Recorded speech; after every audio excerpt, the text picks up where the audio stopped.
Pues Santiago, muchísimas gracias por entrar con nosotros a Sala 13. Y bueno, para hablar de este documental que se llama La mujer de estrellas y montañas, debo decir que no llevaba yo ni un minuto de ver la película y ya estaba yo bastante enojada. Pero creo que es un poco el sentido, ¿no? que tiene el documental de darnos cuenta de esta situación y bueno, ya desarrollada a lo largo.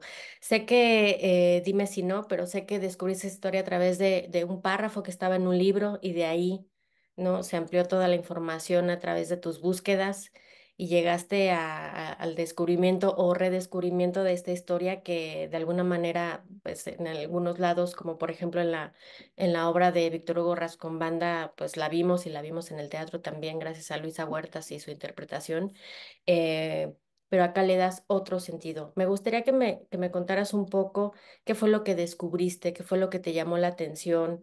Me parece que es una película que habla mucho de cómo nos vemos nosotros, cómo vemos a los otros. Pues sí, un poco fue tal cual lo dices, ¿no? Mi proceso fue un poco como el proceso de cómo está editada la película. Yo inicié muy indignado, ¿no?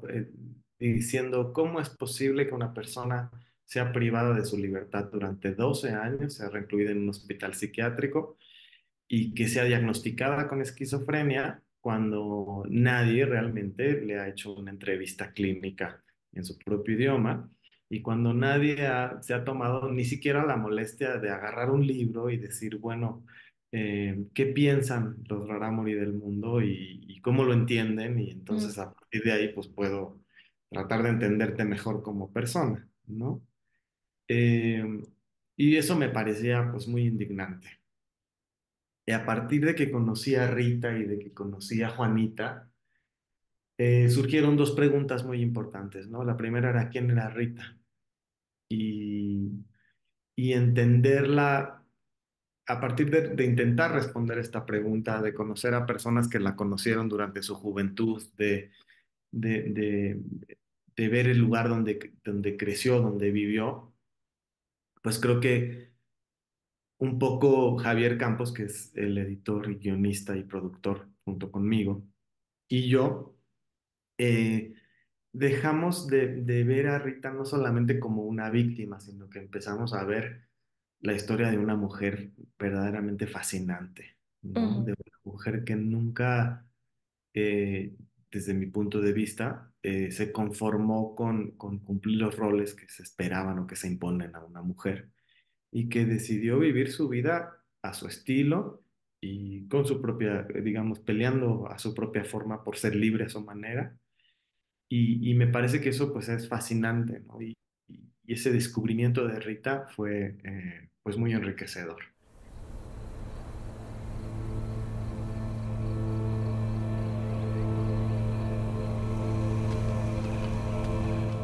Y por otra parte, la película pues también ya en el presente, conociendo a su sobrina, eh, tenía una cosa muy importante para mí que tiene que ver con el cuidado de los otros, ¿no? Y en ese sentido, pues la coprotagonista de su película, que es la sobrina de Rita y su principal cuidadora durante más de ujú, 20 años, pues me parece que tenía que reconocerse, ¿no? A mí siempre, yo le pregunté de mil maneras a Juanita, Juanita, ¿por qué cuidas a tu tía? Dame una explicación, ¿por qué has dejado 20 años de tu vida, ¿no? Y dedicados a cuidar a tu tía? Y siempre su respuesta era la misma y era muy sencilla, pero me parece muy profunda. Ella solo me decía, pues porque es mi tía y porque es mi tía y porque es mi tía. ujú, Y me parece que ahí cada quien puede sacar las conclusiones que quiera, pero que hay, digamos, una cosa pues del espíritu humano de ver por la persona que está vulnerable, que está, así como hay en la humanidad, digamos, esta cosa de no te entiendo y como no te entiendo, te encierro y te trato de normalizar a como dé lugar, así sea a costa de tu salud, de la forma en la que sea, ¿no? También hay estas otras personas, ¿no? Que dicen, bueno, pues me voy a dedicar a cuidarte y te voy a dedicar tiempo y, y- y cariño, ¿no? Y eso me parece que es importante. Me parece que sí son justo las dos caras de la moneda, ¿no? Yo pensaba que todo lo que pasó con Rita tiene que ver justo con esto, que te decía de cómo nos vemos a los otros, pero lo que le pasó es un decir, no me importas, no me importa saber quién eres, no me importa saber ni de dónde vengas, no me importa, no me importas como persona. Y como dices, el otro lado de su sobrina es totalmente nada más porque eres. Te doy Ujú, el valor porque eres, te cuido. Me parece que si esta parte que mencionas primeramente de rescatar a la Rita como mujer que decide tener una vida diferente y que es criticada por la sociedad, ¿no? Es criticada por su entorno totalmente. Lo descubriste tú también hablando con la gente que estaba dentro de la comunidad de los lugares que visitaste, ¿no? sí, sí, la verdad, sí. Y justo eso, o sea, Rita fue incluso tachada de bruja dentro de su propia comunidad, ¿no? Pues son estigmas que digamos, eh, como, pues que se han impuesto durante mucho tiempo, ¿no? A las mujeres que son distintas, que llevan una vida que no es acorde a los moldes, ¿no? Sobre todo en comunidades pequeñas, en comunidades eh, y me parece interesante verlo, ¿no? Y ver eso, no solamente como, entender a Rita no solamente como una víctima, sino como una mujer que también tenía agencia sobre su vida, ¿no? La gente tuvo miedo. Ella sufrió mucho. La gente decía que los quería matar. Decían que era hechicera. Y ahí viene Rita y Rita te va a obligar y ahí viene Rita. Como la apestada del pueblo.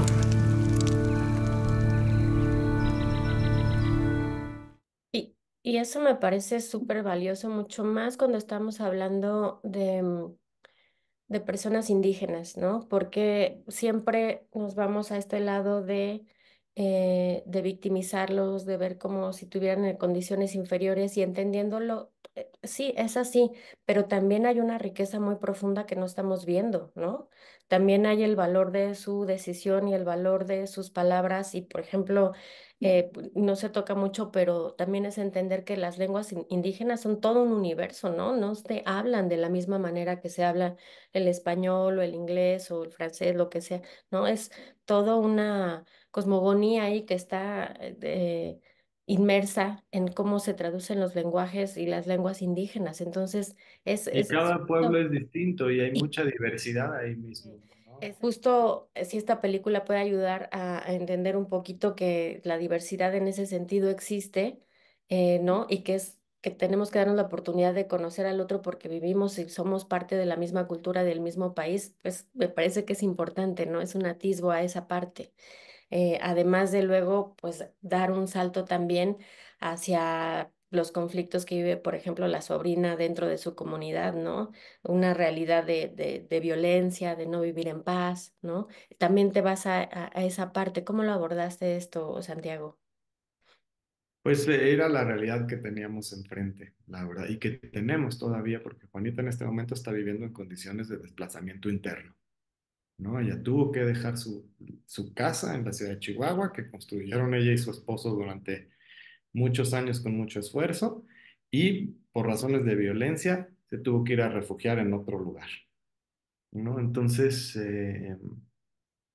pues era la realidad que teníamos enfrente, me parecía importante verla hasta cierto punto, ¿no? Y hoy en día es algo que a mí me interesa, pues si la película de algún modo puede apoyar, digamos, las miles de necesidades que surgen a partir del desplazamiento, ¿no? Y a verlo un poco, aunque no la película habla de eso, pero pues es un poco como también el resultado de toda esta historia, ¿no?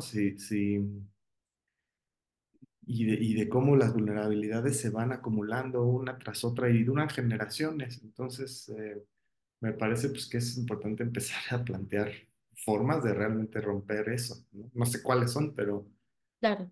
sí por lo menos a pensarlo, Sí, ¿no? la historia de Rita comienza en la década de los 80 y bueno, nos transportamos ahora 40 años después, ¿no?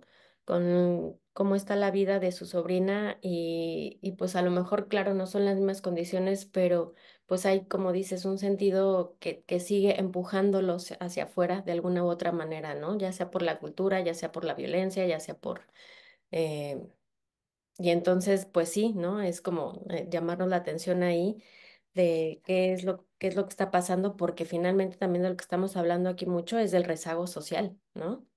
Exacto, exacto. Y el desinterés profundo de las autoridades por atender a, ¿no? A estas comunidades, a estas personas, mm, a poner el ojo en estas violencias y las consecuencias de las mismas, ¿no? Claro, me parece que es importante pues verlas, ¿no? Por lo menos desde el cine uno me parece que es importante mostrarlas, ¿no? Ujú. Regresando un poco a la historia de Rita, me gustaría un poco hablar de la hechura del documental, ¿no? De este camino que tú recreas un poco con Ángeles Cruz, eh, muy bellamente. Un proceso largo. Comenzamos en 2016 y terminamos en 2023 ya la postproducción, pero el rodaje me parece, si bien recuerdo, en 2022.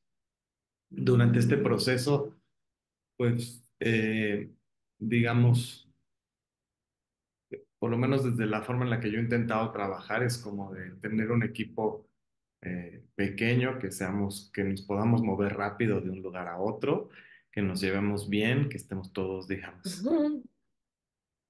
A gusto. jalando para adelante el proyecto y que estemos con los ojos abiertos a ver con qué nos topamos, ¿no? Entonces, por ejemplo, estábamos José Miguel y yo en Kansas, habíamos ido a buscar documentos a una corte y de pronto resultó que el juez que tenía que firmar la orden de que se nos dieran los documentos era el mismo policía que había estado involucrado en el momento en que Rita fue localizada en la iglesia, Oh. ¿no? Entonces, como que ese tipo de coincidencias a veces la vida te las va poniendo y pues es eso, o sea, simplemente es estar atento a eso. Una de las escenas que me parece, eh, pues que visualmente es más interesante o más rica de la película, es una escena en donde Ángeles camina junto a un tren y empieza a llover. Sí, sí, sí, sí, sí, es poderosa. Y esa escena, pues en realidad era así, estábamos manejando todos en nuestra camioneta. Y de pronto Axel dice, ay, mira, qué bonito está ese tren, vamos a pararnos a grabar tantito, a ver qué sale. Y salió eso. Entonces, siento que eso es como algo que el documental te da, Ujú. pero lo que necesitas es tiempo, flexibilidad y pues recursos también. Esa cosa no lo ocurre ni uno. Así nomás se muere uno así como que un tonto. De cómo, por ejemplo, ustedes directores obtienen estos regalos o simplemente los ven y los captan, ¿no? Pero me Ujú. parece también como coincidencias maravillosas. Yo me preguntaba también cómo te fue posible encontrar a todas las personas que estuvieron en contacto con Rita. Em, Hay una abogada al principio, no sé, me parece que ha pasado bastante tiempo y lograste el contacto con ellas. ¿Cómo fue esto también? Pues muchas fueron coincidencias, ¿no? Y a veces una persona te va conectando con Ujú, otro.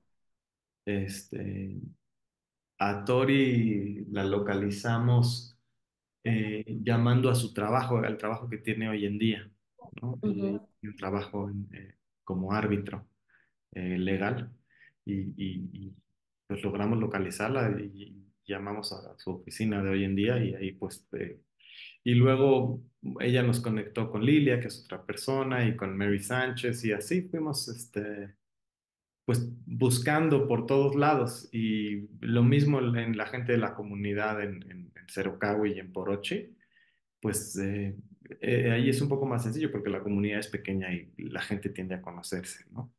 Entonces te decían así, no, pues ve con fulanito que vive allá y ya llegabas y le explicabas qué estabas haciendo y a veces querían aparecer en la película y otras veces no. Hay otra parte muy emotiva también que es pues esta parte como de celebración de su vida, ¿no? Eh, ¿Cómo se planeó esto? ¿Qué pensaron? ¿Cómo llegaron digamos, a esa escena y cómo llegaron a esa celebración de la vida de Rita que me parece no más que justa? Pues mira, ese es no es, una tradición, una costumbre rarámuri.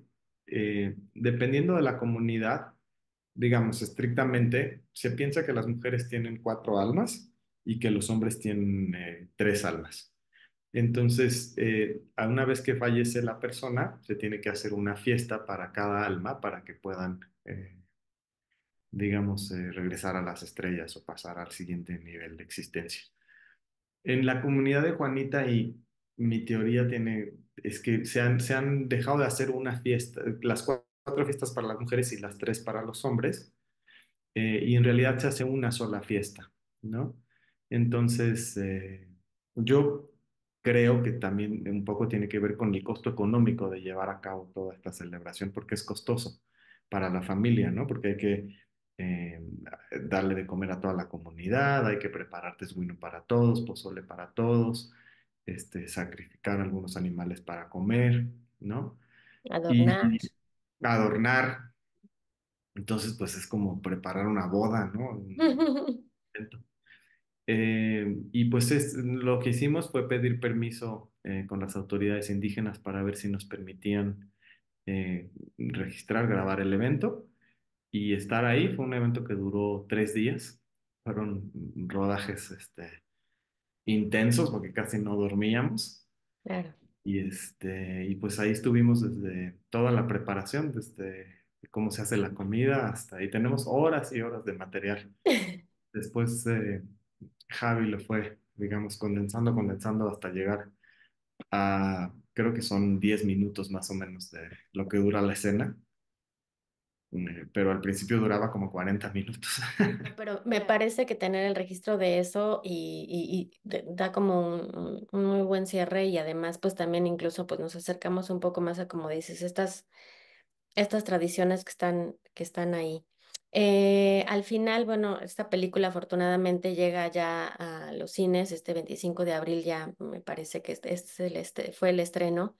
Em, Me quería preguntarte si en algún momento la comunidad tuvo acceso a ver esta película o se tienen planes también de llevarlos allá con la comunidad Rarámuri. La familia ya la vio, pero la comunidad todavía no la hemos podido llevar hasta allá. Eh, estamos trabajando con Piano, que es la distribuidora, Ujú. y tenemos pensado hacer un ciclo de proyecciones allá en distintas comunidades. Y pues ese realmente va a ser el verdadero encuentro con el público, ¿no? Ahí Sí. sí, es donde uno se pone más nervioso porque ese es el verdadero juez, ¿no? Y me parece, o sea, sí, obviamente es gratificante como director, pero al mismo tiempo uno se pone nervioso. Ujú. Hablando de autoridades, yo sé que es complicado, yo sigo creyendo que sí los documentales, el cine, tienen la capacidad de mover algo para que de alguna manera, aunque sea por pequeños pasos, el mundo cambie, ¿no? Creo que por eso un poco se hace, pero no sé si ha habido cuestión con autoridades o que se enseñen otro tipo de lugares para mover tal vez algo, ¿no? Que es un poco la intención, Santiago. Pues tenemos planeado todo un programa de trabajo eh, que va encaminado pues a colaborar con las activistas y los activistas que están haciendo trabajo de formación de intérpretes en Chihuahua y trabajo de creación de materiales didácticos eh, para la enseñanza de la lengua o para la enseñanza de otras disciplinas y otras ciencias en las comunidades. Es un trabajo, digamos, más a largo plazo que, digamos, no hacemos directamente nosotros, pero intentamos por lo menos, pues a través de la película, contribuir, ¿no? A, pues a generar más conciencia, a hacer un llamado, a invitar a las personas a que colaboren, ¿no? Y ahí Ujú. vamos, poquito a poquito estamos empezando, así que todavía no se puede decir mucho, pero esperamos que se traduzca pues en, En algo. en algo, ¿no? Perfecto. Pues, Santiago, muchísimas gracias por tu tiempo, pero principalmente muchísimas gracias por poner el foco otra vez en la historia de Rita, por esta parte que mencionas de sacarlo de esta cueva de la víctima y darle un lugar como mujer a su historia también, que me parece fundamental. Y bueno, pues por mostrarnos todo también este universo. Muchísimas gracias, Santiago, y ojalá mucha gente tenga la oportunidad de ver esta película. No, hombre, al contrario, muchas gracias a ti.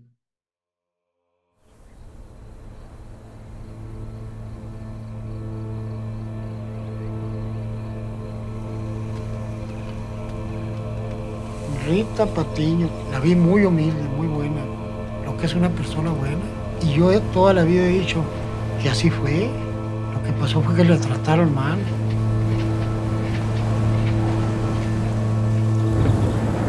Eso sé que sí la embrujaron. Esa cosa no lo cura ni uno.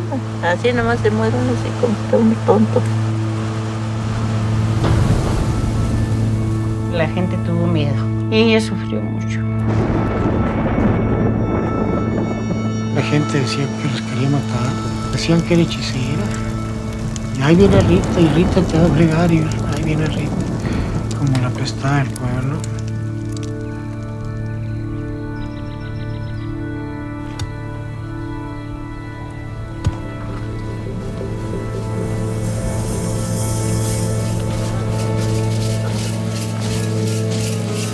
Pali bile rarom le muksa bile pali gaya na mehum li repara wachi kuro i mehum